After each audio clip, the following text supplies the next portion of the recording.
no livro do Gênesis, capítulo de número 25, versículo de número 19. Esta é a história da família de Isaque, filho de Abraão. Abraão gerou Isaque, o qual aos 40 anos se casou com Rebeca, filha de Betuel, o arameu, de Padã-Arã, e irmã de Labão, também arameu. Isaque orou ao Senhor em favor de sua mulher, porque era estéril. O Senhor respondeu à sua oração. Rebeca, sua mulher, engravidou. Os meninos se empurravam dentro dela, pelo que disse: por que está me acontecendo isso? Foi então consultar o Senhor. Disse-lhe o Senhor: 2 nações estão em seu ventre. Já desde as suas entranhas 2 povos se separarão. Um deles será mais forte que o outro, mas o mais velho servirá ao mais novo. Ao chegar a época de dar à luz, confirmou-se que havia gêmeos em seu ventre. O primeiro a sair era ruivo, e todo o seu corpo era como um manto de pelos. Por isso lhe deram o nome de Esaú. Depois saiu seu irmão, com a mão agarrada no calcanhar de Esaú, pelo que lhe deram o nome de Jacó. Tinha Isaque 60 anos de idade quando Rebeca os deu à luz. Os meninos cresceram. Esaú tornou-se caçador habilidoso, vivia percorrendo os campos, ao passo que Jacó cuidava do rebanho e vivia nas tendas. Isaque preferia Esaú, porque gostava de comer de suas caças.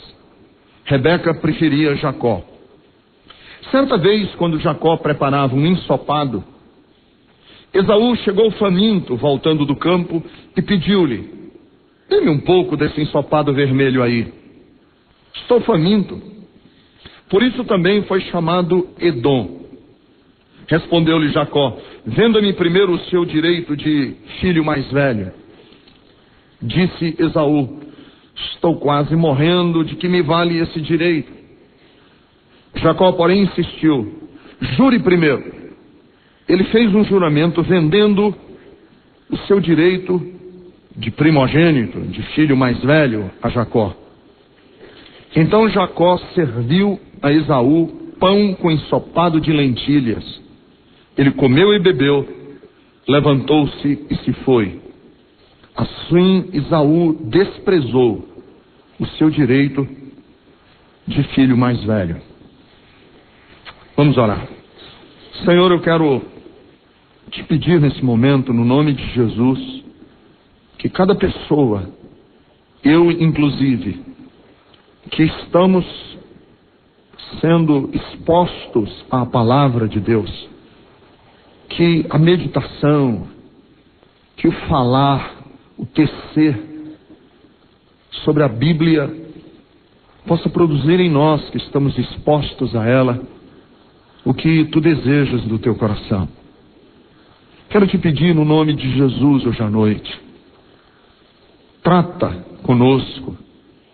Tu conheces a nossa interioridade, tu conheces a nossa estrutura genética, tu conheces o processo pelos quais os nossos pensamentos, as nossas atitudes, como é que eles nascem dentro da gente. Tu conheces a nós mesmos melhor do que nós jamais poderemos nos conhecer. E eu quero te pedir, fala com cada um de nós, principalmente com pessoas que estão aqui hoje e que por algum motivo ainda não tiveram uma revelação de quem tu és, que ainda não te conhecem como Senhor e Salvador de suas vidas. Eu te peço no nome de Jesus. Amém. Queridos, eu preciso admitir, dentro de mim habitam várias pessoas. Houve um poeta português, talvez o maior poeta português depois de Camões, chamado Fernando Pessoa. E o Fernando Pessoa era um poeta de uma capacidade tão peculiar que ele criou vários personagens que também escreviam poesia. Ele tinha o que na literatura chama-se de heteronômios, que eram expressões diferentes dele mesmo em forma poética. Ricardo Reis e tantos outros que eram os personagens do Fernando Pessoa. Eu não tenho a capacidade de Fernando Pessoa, mas eu confesso para vocês e sou obrigado a dizer que eu sou mais de um. Eu sou mais de um.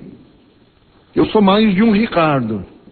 Algumas pessoas se surpreendem quando estão no contato pessoal comigo e dizem assim: você não é o mesmo que está lá no púlpito. Aqui eu sou loquaz, eu falo e falador e tal. Quando eu estou com as pessoas eu sou mais tímido, caladão. Eu sou uma pessoa, eu sou mais de um. Tenho que admitir que eu sou mais de um. Eu tenho dentro de mim vários Ricardos, que eu poderia até dar nome diferente para eles. Tem o Ricardo corajoso e tem o Ricardo tímido. Tem o Ricardo safado e tem o Ricardo que ama Deus. Eu sou um Ricardo que tem lascívia e sou um Ricardo que tem pureza de alma. Agora não fiquem olhando para mim com a testa franzida. Você também tem vários de você dentro de você. A grande verdade é que todos nós temos mais de uma pessoa vivendo dentro da gente. Todos nós. A esposa do Isaac era estéril. Tinha filhos. E ele orou. Pediu que Deus lhe desse fertilidade. E ela ficou grávida. E na gravidez ela percebeu que eram dois. A mulher teve logo a percepção clara que não era só um. E um empurrava o outro. E um guerreava contra o outro, dentro do ventre. Queria mais espaço do que o outro. E quando ela perguntou a Deus e disse: o que é que está acontecendo dentro de mim? Deus respondeu para ela e disse: dentro de você existem duas nações. Dentro das suas entranhas existem dois povos. E aí ela deu à luz, chegou a hora dela dar à luz, eram gêmeos, confirmou-se que eram gêmeos. O primeiro que nasceu veio cabeludinho, peludo, moreno de tão peludo. E aí ele ganhou o nome de Esaú, que em hebraico significa cabeludo, áspero. Mais do que cabeludo, áspero. Mas agarrado no calcanhar do Esaú, veio um outro, que já tinha, eu imagino, aquele olhar meio safado, que quando eles olharam e disseram: o nome desse é Jacó, que significa enganador, traiçoeiro, articulador. E aí os meninos nasceram. O pai, como era próprio da cultura judaica, passou a priorizar a atenção dele no primogênito, no primeiro, que nasceu primeiro, o Esaú. O Esaú era o preferido do pai.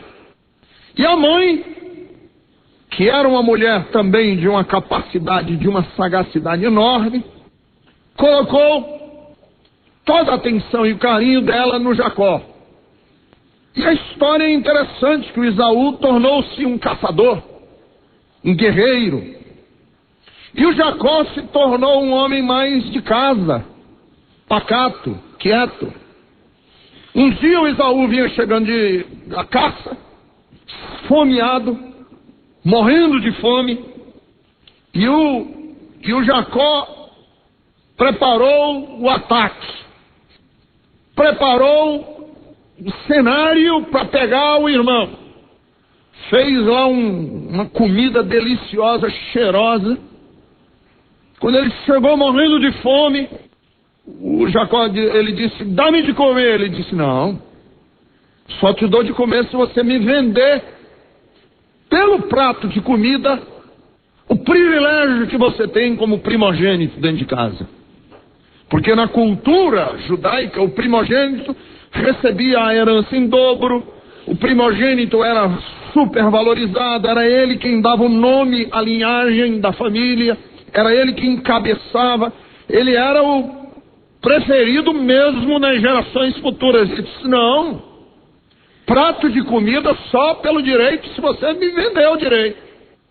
E aí o irmão, com fome, disse: o que é que me vale negócio de direito de primogenitura? Eu estou morrendo de fome, me dá um prato de comida. Ele disse: só se você jurar primeiro.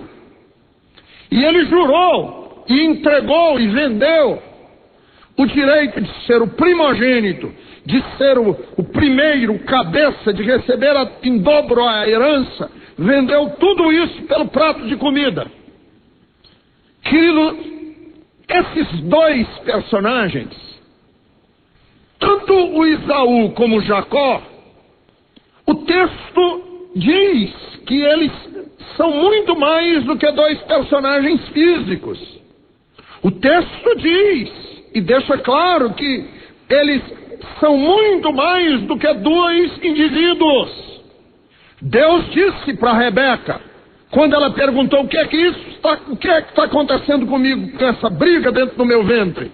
Deus respondeu para Rebeca e disse: olha, os filhos que você tem, as crianças que você está carregando no seu ventre, são muito mais do que simplesmente dois meninos que vão nascer. Eles são, na verdade, duas culturas. Eles são, na verdade, duas nações, duas pessoas, no sentido de que eles representam duas atitudes. Os dois representam duas naturezas. Eles vão gerar duas nações. E entenda-se por nação não apenas um país.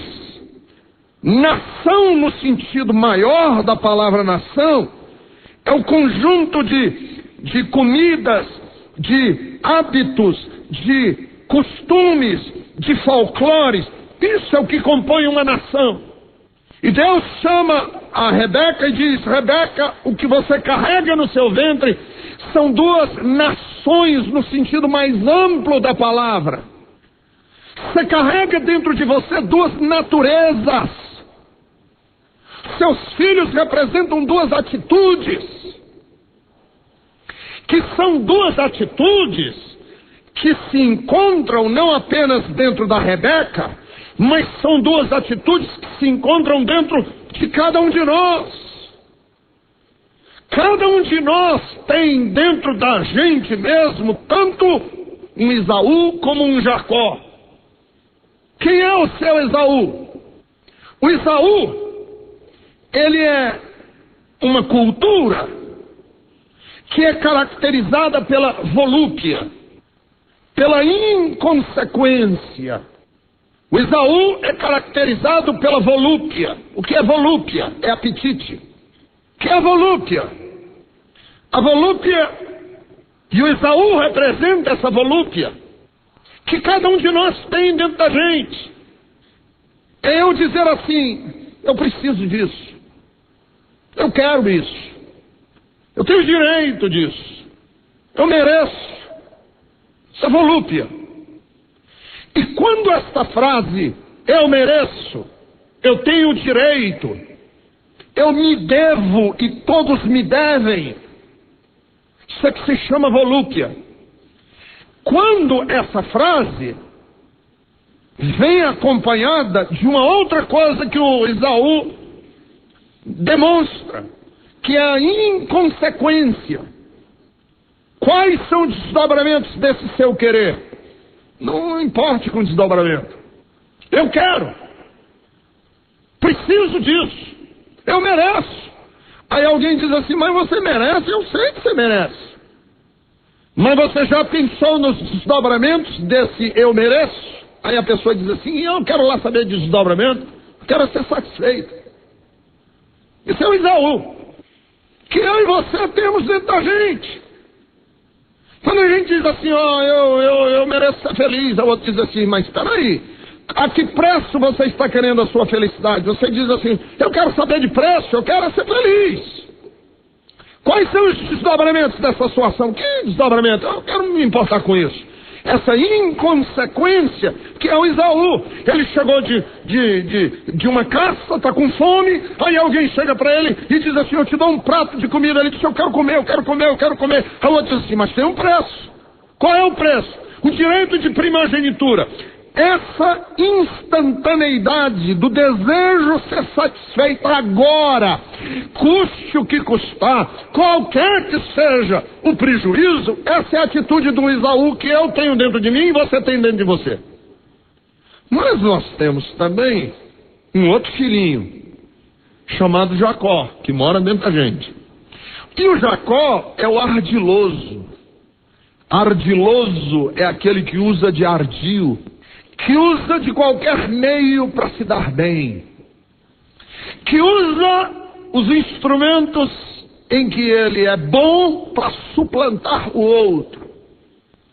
Ele é ardiloso, porque ele tem uma dimensão dentro dele que é da inclemência. Tomou o direito do irmão e não sentiu culpa. Pegou o privilégio do irmão por um prato de comida. Eu acho que isso até no Código Penal é errado, você se aproveitar da necessidade do outro para se beneficiar. O cara está quebrado. Estou precisando vender um carro aí lá para nossa igreja e tal. Quanto é que vale o carro? 50. Eu te dou 25. Vocês estão no sufoco? Eu te dou 25. Você se aproveitar da necessidade do outro para si. O cara está com fome. Eu quero ter o direito que ele tem de ser o primogênito. Arma o barraco e espera. Porque eu conheço que ele é um sujeito volúvel, inconsequente, eu pego e derrubo. Esse é o Jacó, que nós também temos dentro da gente. Todos nós temos isso. Faz parte da nossa natureza caída. Faz parte do nosso jeito de ser. Todos nós somos um pouquinho de Jacó e um pouquinho de Esaú.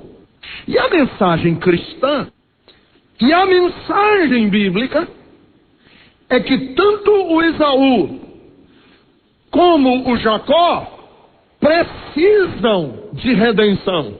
Precisam ser mudados no caráter deles. E nós vamos ver que um deles, o Esaú, não optou por mudança, gerou uma nação que não foi uma nação de Deus, os edomitas, e o Jacó também precisava de redenção. Porque a continuar Jacó, ele também geraria uma nação de perversos. Precisavam de mudança. E nós vamos ler mais lá na frente que ele vai ter essa mudança na vida dele. Ele vai para um vale, ele vai ter um encontro com Deus, e Deus vai dizer: olha, você vai deixar de ser Jacó, e você vai passar a ser chamado Israel. Então cada um de nós tem essas duas naturezas dentro da gente. Nós temos, assim como Rebeca tinha, 2 filhos, que nós geramos, que são 2 atitudes, 2 posturas em relação à vida. A postura do Esaú, de ser volúvel, de ser inconsequente, e a postura do Jacó, de ser traiçoeiro, ardiloso, de aproveitar da burrice alheia para crescer e suplantar, de tomar o que é do outro se ele bobear. Aí você diz assim: tá bom, pastor, você já fez o seu ponto, já entendi. E aí? Pois deixa eu lhes dizer o que a gente não deve fazer com o nosso Esaú e com o nosso Jacó. O que a gente não pode fazer? Em hipótese alguma. Primeiro, não dê a eles respaldo, não apadrinhe o seu Esaú e o seu Jacó. É interessante que na casa do Esaú e do Jacó, eles tinham os seus padrinhos. O Esaú tinha o padrinho dele. Quem era o padrinho do Esaú? O papai. E o Jacó tinha a madrinha dele. Quem era a madrinha dele? A mamãe. Então quando o Esaú fazia e agia com volúpia, o pai dizia assim: ah, o bichinho, olha como ele é lindo, olha como é que ele age. Quando o Jacó fazia as traquinagens dele, a mãe dizia: esse é o meu Jacó, esse é o meu Jacó. E é interessante que esse padrão se repete com a gente. Hoje, nós sabemos que temos um Esaú muito sem caráter dentro da gente. Nós sabemos que temos um Jacó muito sem caráter dentro da gente. E ao invés da gente ralhar com eles, corrigi-los, nós os apadrinhamos. Eu conheço homens que são ardilosos. O cara é uma raposa. O homem sai de perto.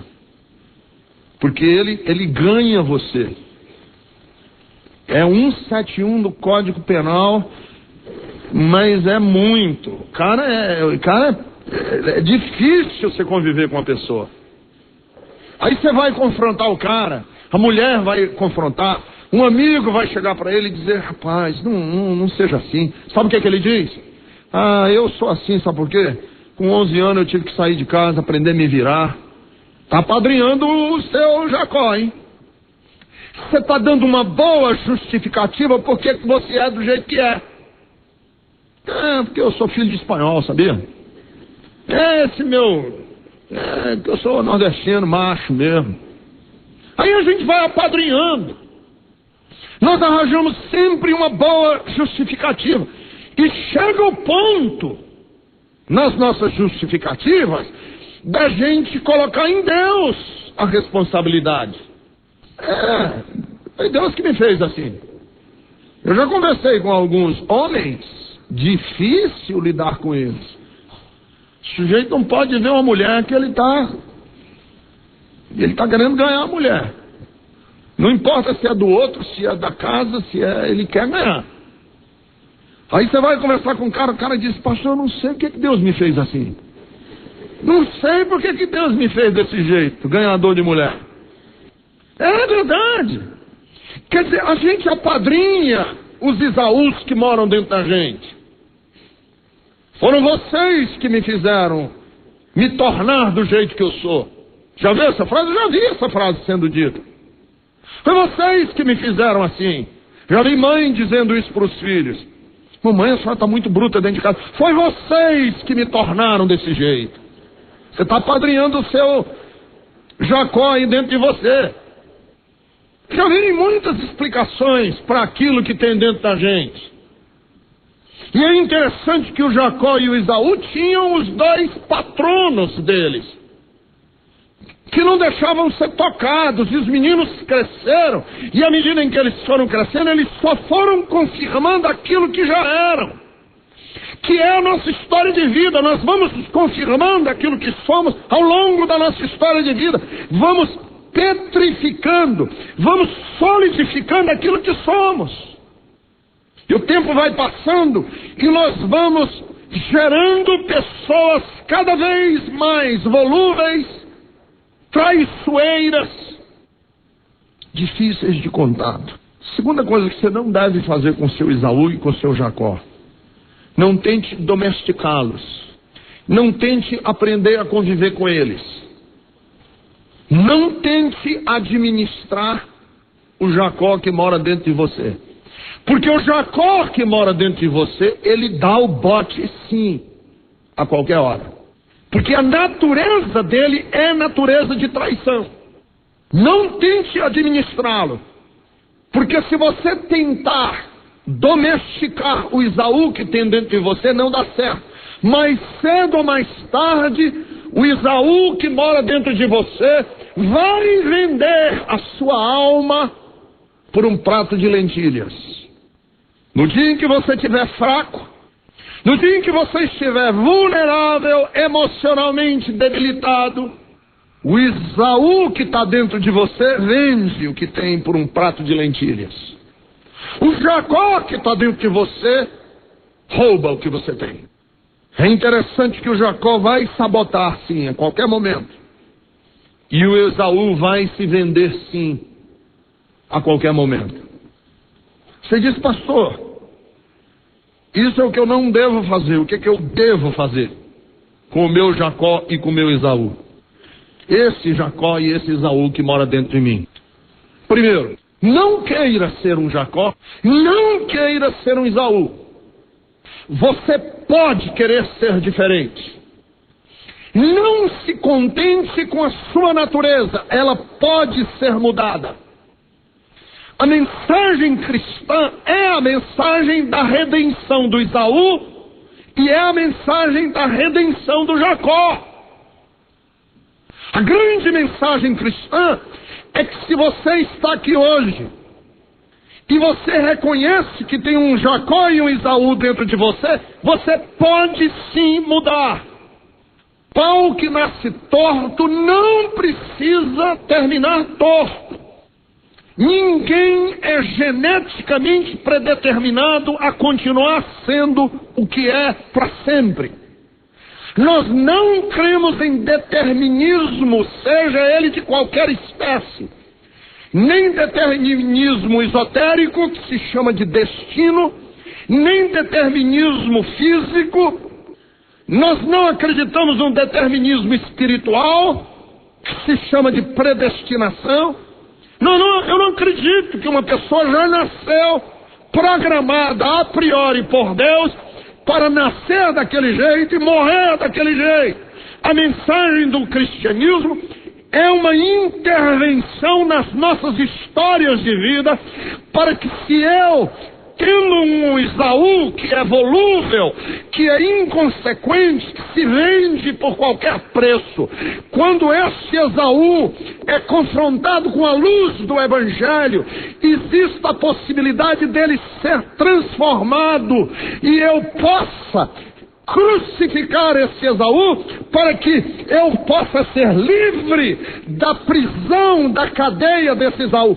Se existe um Jacó que mora dentro de mim, que é traiçoeiro, que é liso, que é cheio de artimanhas, este Jacó possa se encontrar com o Cristo da Bíblia e ser transformado num Israel. Aí você diz assim, o que é que eu preciso fazer para que haja essa transformação? A primeira coisa que você tem que fazer é você dizer, eu quero ser mudado. Você diz, pastor, simples desse jeito? Não, não é tão simples, porque a frase eu quero, quando eu digo que você basta dizer eu quero, tem muita coisa implícita nessa frase, eu quero. Sabe por quê? Porque o cristianismo põe muita ênfase no querer. A primeira coisa que você tem que fazer é querer. E é muito interessante, porque quando a gente for ler a história mais na frente do Jacó, o processo de transformação desse Jacó foi ele dizer assim, eu já não quero mais isso. A Bíblia diz que esse Jacó, ele vai se meter em tanta confusão na vida dele, daqui para frente. Ele vai enganar e ser enganado. Ele vai continuar sendo um sujeito liso, mas vai chegar um tempo na vida desse Jacó que ele vai cansar de ser Jacó. Ele cansa. Essa vida de administrar esse mundo de traição e de engano e de mentira e de meias verdades, e conta uma história aqui para completar, outra acolá, e pula para acolá, e ele cansou. E aí ele vai para um vale chamado Vale de Jaboque. E ele tem um encontro com Deus, porque ele não quer mais aquilo. Deixa eu dizer para vocês, queridos, o cristianismo põe muita ênfase nessa palavra eu quero. Porque, veja bem, quando nós dizemos essa frase, eu quero, isso, eu quero mudança na minha vida, eu entendo assim. Veja como é que eu entendo o poder dessa frase nas dimensões celestiais. A nossa vontade, ela está sendo atraída para o bem e está sendo atraída para o mal. A nossa vontade, ela não está só sendo atraída para o bem e para o mal, mas a nossa vontade tem outras dificuldades da nossa vontade. São os nossos traumas de infância, são os nossos complexos que a gente carrega desde a nossa adolescência, são as dificuldades que nós temos na vida. Tudo isso aí faz da gente pessoas que têm dificuldade em dizer a palavra eu quero. E ainda tem uma outra dimensão, que é a dimensão demoníaca. Dimensão demoníaca. Então, o que eu entendo, biblicamente falando, é quando uma pessoa diz assim, eu quero mudar de vida. Ou quando a pessoa diz assim, eu não quero mais isso. Quando esta frase é dita de acordo com os princípios da palavra de Deus, a imagem que me vem celestial é Deus dizendo assim, opa, ninguém chega perto. Opa, agora calma. Ele está decidindo, deixa ele decidir. Se o diabo vier e dizer assim, não deixa ele, Deus diz, não, chega para lá, você não pode alterar a frase dele agora. Ele está dizendo, eu quero. Na hora em que uma pessoa está dizendo, eu quero, Deus se responsabiliza de que este eu quero tenha relevância eterna, espiritual. Não é poder da mente, não é neurolinguístico, não é como você ficar se dizendo eu quero, vai dar certo. Não é isso. É você dizer assim, eu quero mudar. Nesta hora Deus diz, para, deixa ele decidir. Aí se o diabo quiser interferir ou qualquer coisa, Deus, agora não. Agora é a decisão dele. Vocês lembram do texto do Apocalipse? Quando Jesus diz assim, eis que estou à porta e bato. Se alguém abrir, e quando ele diz se alguém abrir, ele não diz assim, se alguém conseguir vencer o diabo e conseguir abrir. Se alguém conseguir vencer os traumas que tinha de infância e conseguir abrir, eu entrarei e cearei com ele. Não tem isso na Bíblia. Na hora em que a pessoa diz assim, Jesus diz assim, eis que estou à porta e bato. E a pessoa disser assim, eu vou abrir. E a pessoa for na maçaneta. E vamos imaginar que as forças demoníacas peguem na mão do cara e digam assim, não vai abrir. Deus diz, solta. Ele vai abrir sim. Eu não permito que ninguém interfira na hora em que ele pegar na maçaneta para abrir. É nesse contexto que se aplica Mateus 12, 29. Quando a igreja evangélica brasileira fez muito até brincadeira com esse negócio de estar amarrado, né? Que Jesus diz em Mateus 12, 29, que ele amarra o valente. Ele amarra. Quem amarra não sou eu, é ele que amarra. De sorte que na hora em que você disser assim, eu quero mudar de vida, nessa hora, Deus não permite que hajam intervenções de quaisquer fontes, de quaisquer forças, para que você diga, eu quero ser de Deus. E na hora em que você for abrir a maçaneta da porta do seu coração, tenha certeza de uma coisa, ninguém poderia impedir você de abrir, porque ele amarra o valente, para que você possa abrir a porta, ele entrar para cear com você.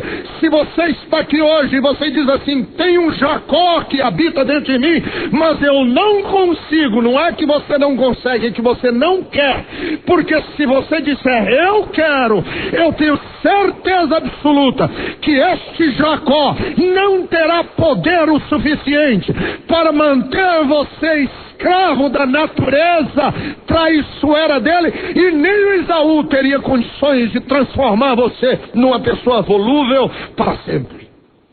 Eu creio nisso. Você diz, pastor, eu quero mudar de vida, mas eu não sei como. Queira. Porque quando as pessoas dizem assim, eu não consigo, biblicamente essa palavra não existe, essa frase não existe. Biblicamente essa frase não existe. Quando você disser eu não consigo, saiba que não é que você não consegue. Você está na verdade dizendo eu não quero. Porque se quiser, o seu querer se cumpre. Porque Deus vela para que nós possamos tomar decisões espiritualmente na direção dele. Por isso é que ele diz assim, se alguém quiser vir após mim, não diz assim, se alguém quiser vir após mim e conseguir vencer os traumas da infância, os problemas, o vício, e não sei o que, e amarrar o diabo, aí venha. Não diz isso, diz assim, se alguém quiser vir após mim, negue-se a si mesmo. É uma questão de querer, não é uma questão de poder. É uma questão de querer. Eu vou negar a mim mesmo. Segunda coisa que é muito importante, se você quer mudar o Jacó no Israel, é que você deixe que a palavra de Deus lave você. Você diz assim, o meu Jacó precisa mudar, pastor, eu não sei como fazer com que ele mude. Eu já tentei, mas não consigo. Não é que você não consegue, que você não quer. Mas tem uma segunda coisa que você pode fazer. Você pode permitir que esse Jacó e esse Esaú, tanto um quanto o outro, seja lavado pela palavra de Deus. Eu fico fascinado como as coisas são interessantes. Quanto mais você lava uma roupa, mais ela desbota. Então, hoje a moda são roupas desbotadas, muito lavadas. Foi perdendo, antigamente era sinal de roupa velha, né? A roupa boa hoje é uma roupa muito lavada. Você vai na loja, você já compra ela muito lavada. E se tiver rasgada de tanto lavar, melhor ainda. Porque tem umas que estão rasgadas artificialmente e tem outras que estão rasgadas de tanto lavar. Essa que é a boa. Inclusive, uma vez eu estava nos Estados Unidos e eu vi eles comprando calças jeans pelo dobro do preço se ela tivesse rasgada não por acidente, se ela tivesse rasgada de uso, usou tanto que ela esgaçou. Essa era boa. Eles estavam pagando o dobro lá numa loja. Não é rasgou porque passou num prego e rasgou porque eu quis em casa.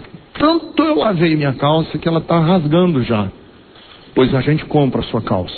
Passou muita água. Quer ver outro exemplo? Você tem um copo sujo com um resto de Nescau no fundo. Sabe uma boa maneira de você lavar esse copo? Põe debaixo de água corrente. Que a água corrente, ela vai revolvendo aquele resto de Nescau que está no fundo, e vai revolvendo, e vai revolvendo, e vai revolvendo, e vai revolvendo, que de repente você tira a água debaixo da torneira em água corrente, e o copo está limpo. Lavou aquela porcaria de dentro, sem que você necessariamente tivesse que esfregar. Foi lavando, a água foi tirando as impurezas, foi desbotando. Você sabe qual é um processo pelo qual o nosso Jacó e o nosso Esaú deixam de ter poder sobre nós? Desbota com eles. Desbote. Lave esse Jacó até ele ficar amarelo.